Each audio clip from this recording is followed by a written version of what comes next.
유하, 안녕하세요. 김쌤입니다.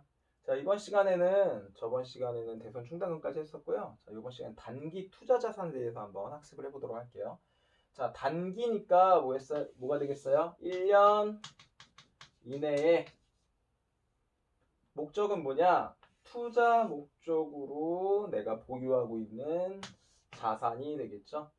그래서 우리는 상품을 판매하는 기업이니까 주된 영업활동 이외에 발생하게 되는 거고요. 1년 이내에 내가 싸게 사서 비싸게 팔아서 시세 차익 또는 이자 수익, 돈을 빌려줄 수도 있겠죠. 1년 이내에 이자를 받을 목적으로 돈을 빌려주는 그런 목적으로 취득한 금융상품 또는 유가증권 또는 대여금을 우리가 단기 투자 자산이라고 통합 계정으로 표시하고 있고요. 단기 투자 자산에는 단기 금융상품, 그다음에 단기 매매증권, 단기 대여금 등이 있습니다. 자, 이번 시간에는 단기 금융상품에 대해서 알아볼 건데요.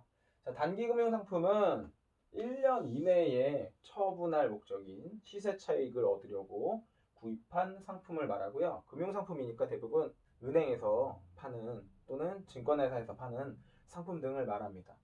그래서 항상 결산일 기준으로 만기가 1년 이내로 도래하는 금융상품들을 말하고 금융상품에는 정기예금, 정기적금, 양도성 예금증서, 그 다음에 어음관리계좌, 환매채, 기업어음 등이 있습니다.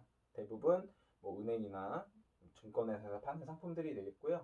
자, 적금하고 예금의 차이점은 그냥 상식으로 알아두시면 적금은 달달이 내는 거라고 보시면 돼요. 그러면 120만 원을 1년으로 적금을 하려고 한다. 그러면 1년이 12개월이니까 10만 원씩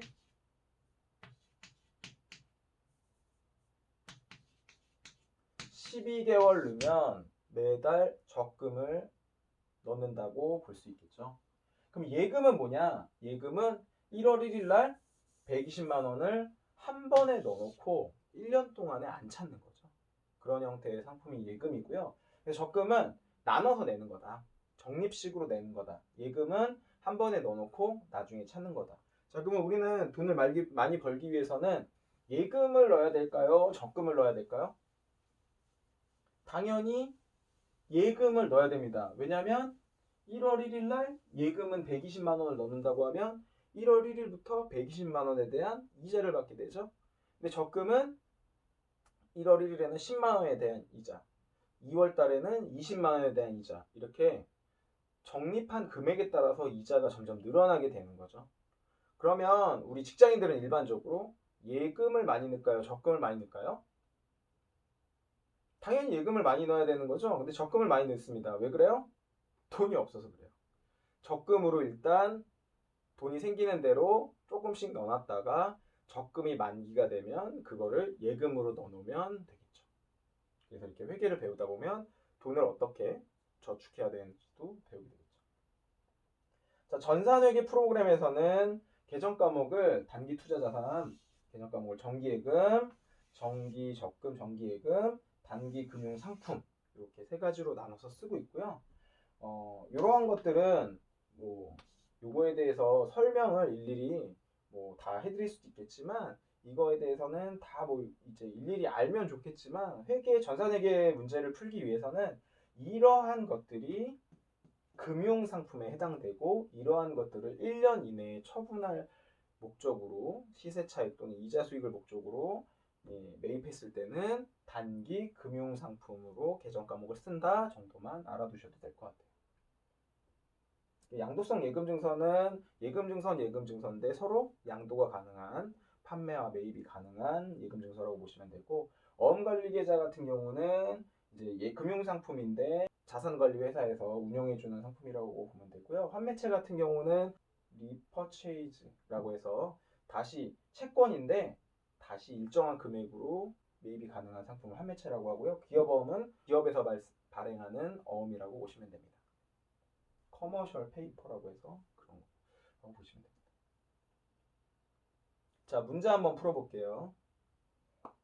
자, 정기예금을 보통예금 계좌에서 인출해서 우리 회사에서 정기예금을 하나 들었다는 겁니다. 자, 그러면 보통예금 계좌에서 100만 원 인출했으니까 100만 원을 보통예금 자산에 감소를 시켜주고 만기가 6개월이니까 1년 이내네요. 그렇죠? 그래서 정기예금, 단기 금융자산 계정인 정기예금으로 100만 원을 처변의 자산을 증가시켜주면 되겠죠. 자, 오늘은 간단하게 단기 투자자산 중에서 단기 금융상품에 대해서 한번 알아보도록 했습니다. 자, 다음 시간에는 시험에 많이 출제되고 있는 단기 매매증권에 대해서 한번 학습을 해보도록 할게요. 자, 오늘도 수업 듣느라 고생하셨습니다. 안녕.